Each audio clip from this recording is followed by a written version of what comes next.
कौन कह रहा साहब? जगदम्बे का पाल, जी। जिसके खुद के जमीर का पता नहीं कि आज वो यहां है, कल कहां है और कल परसों कहां होंगे, जिनकी खुद की कथनी करने का कोई असर नहीं और कोई अंतर नहीं, और क्या स्थिति है उनकी शब्दों की। दूसरी बात, इबादत गाह को राजनीतिकरण करने का काम किसने किया? भारतीय जनता पार्टी ने। इसको सियासती गाह बनाने का काम किसने किया? भारतीय जनता पार्टी ने।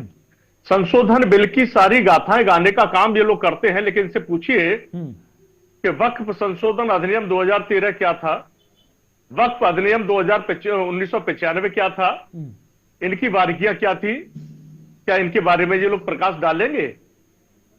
क्या उसमें वक्फ परिषद को केंद्र सरकार, राज्य सरकारों और राज्य वक्फ बोर्डों को सलाह देने का अधिकार नहीं था?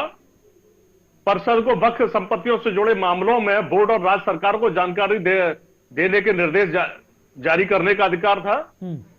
वक्फ संपत्तियों के जुड़े मामले में मुख्य कार्यपालक अधिकारी बेदखली का आदेश देने से पहले उस व्यक्ति को सुनवाई का मौका देगा, इसके खिलाफ बेदखली का आवेदन किया गया है।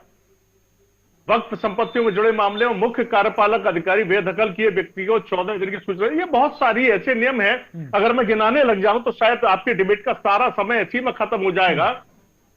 वक्फ बोर्ड की जितनी भी जानकारी के बावजूद 10 से 12 सालों के अंदर 3 से 4 लाख एकड़ जो जमीन थी वक्फ बोर्ड की, वो अचानक से फलते फूलते 8 लाख एकड़ पर जा पहुंची। अब ये बताइए कि अचानक से सेना और रेलवे के बाद इतनी बड़ी जमीन की मालिकाना हक वक्फ बोर्ड कैसे हो गया? वक्फ बोर्ड को किसने अधिकार दे दिया कि कोई मुंह उठाकर चला आए और बोले कि महाकुंभ से पहले कि भाई ये जगह तो हमारी है, आप इस पर महाकुंभ का आयोजन कैसे कर सकते हैं? पूछा जाएगा ना कि किसने आपको अधिकार दे दिया। और सवाल तो ये भी उठेगा ना कि आखिरकार अपील करने किसके पास जाएंगे जिसने उल्टा दावा ठोक दिया? सुनना नहीं चाहते किसी बात, या तो आप बोल लीजिए, हम बोल लेते हैं। भाई आप हम लोगों की बात को, विपक्ष की आवाज को तो सुनना नहीं चाहते, दबाना चाहते हैं वहीं कि भाई प्रश्न में प्रश्न, प्रश्न में प्रश्न, ऐसा थोड़ी चलेगा। आप भाजपा प्रवक्ता को मौका दे, चुपचाप उनकी बातों को सुनते चलिए। आप विश्लेषक जो है, जो बीजेपी के प्रवक्ता के रूप में बैठे होते हैं, अभी जो वास्तविक तौर से इनसे पूछा जाए कि वक्फ बोर्ड का कब कब क्या संशोधन, इनको खुद नहीं मालूम होगा। नहीं, वो मैं आलोक पांडे जी से पूछ लूंगा। 1995 नहीं, मेरी बात सुन लीजिए। 1995 में वक्फ बोर्ड में क्या क्या व्यवस्था थी बताएं जरा। 2013 में क्या संशोधन हुआ वो बताएं जरा। आज संशोधन की आवश्यकता पड़ी है सबसे पहले, दे दिया था दिल्ली में। अरे भैया ना आप केवल बात दबाने के नहीं, सुनिए पांडे आलोक जी, अरे पांडे साहब सुन लीजिए। आप जो है अगर इसकी बारीकियां बताना चाहे तो फिर बारीकियां बताइए ना। आपने क्यों दिया? 123 प्रॉपर्टी जो प्राइम दिल्ली की थी वो आपने किस अधिकार से दे दिया था? इसीलिए संशोधन लाए थे आप। क्या सबूत है आपके पास? हमने दिया?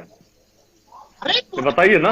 दिया आपने? नहीं बताइए ना। आप साक्ष्य रखकर बैठे हैं कि संपत्तियां हमने दी। आप वक्फ बोर्ड को न्यायालय में, अगर मुस्लिम लोगों से भाजपा को इतनी नफरत है तो सबसे पहले तो मुसलमान लोगों को अपने पार्टी के बड़े नेता दामाद बनाना बंद करें।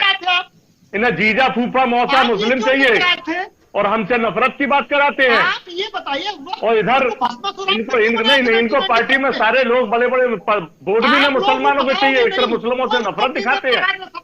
हद कर दी भाई। कि वक्फ बोर्ड के निर्णय को हम न्यायालय में चैलेंज क्यों नहीं कर सकते? इस पार्लियामेंट के निर्णय को हम न्यायालय में चैलेंज कर सकते हैं, वक्फ बोर्ड के निर्णय को हम न्यायालय में चैलेंज नहीं कर सकते।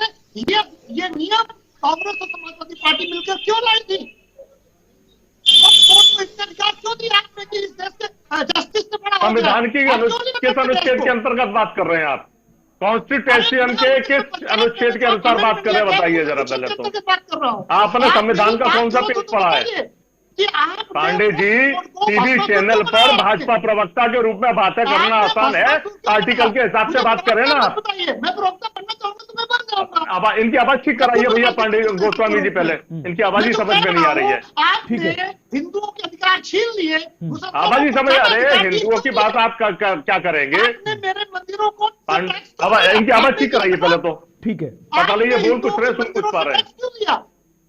आपने हिंदुओं के मंदिरों से टैक्स की व्यवस्था क्यों की? क्यों बनाया आपने हमारे मंदिरों से सरकार नहीं, मंदिर आपके हैं? नहीं, मंदिर आपके हैं? हमारे हैं। आप ठेकेदार हैं मंदिरों के? नहीं, आपके मंदिर है, हमारे नहीं है। मेरे मंदिर आपके मंदिर है? मेरे मंदिर है। अरे भैया, शर्म कीजिए कुछ। तो छीना सरकार के पास एक तरफ विश्लेषक बनकर बैठते हैं, किस मंदिर से टैक्स की व्यवस्था बनाइए? बताइए जरा, कौन सा मंदिर टैक्स ले रहा है? जाएगी तो वक्त बोर्ड इंडिपेंडेंट बना रहेगा। अरे कुराजी की आवाज ठीक कराओ पहले तो। ठीक है सर। आपने और राजनीतिक विश्लेषक बैठा करो, भाजपा के कार्यकर्ता मत बैठाया करो। बैठ करके भाई, राजनीतिक विश्लेषक बैठाया करो जो सामंजस्य तरीके से दोनों की बात किया करें। लेकिन एक तरफा बात करने वाले विश्लेषक नहीं चाहिए जो भाजपा के कार्यकर्ता के रूप में बैठते हैं। ठीक है, लेकिन अनिल शर्मा जी, इसके लिए भाजपा के प्रवक्ता जब मौजूद है, भाजपा की बात के लिए बात करने की आवश्यकता है। विश्लेषण कीजिए ना, विश्लेषण की तरह।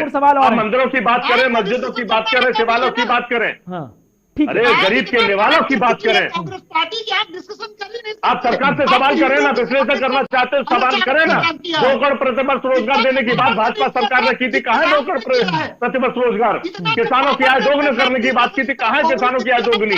बात करें ना शिक्षा की, कितना शिक्षा के स्तर के बढ़ाया है, बात करिए ना।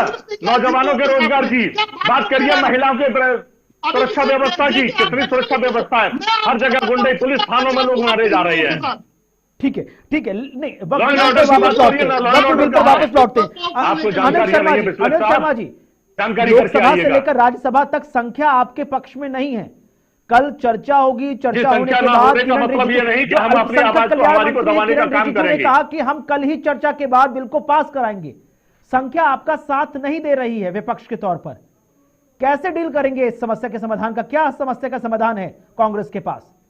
किरण रिजिजू जो तो ताल ठोककर कुछ देर पहले बोले कल ही बिल रखा जाएगा, कल ही चर्चा होगी, कल ही पास कराएंगे।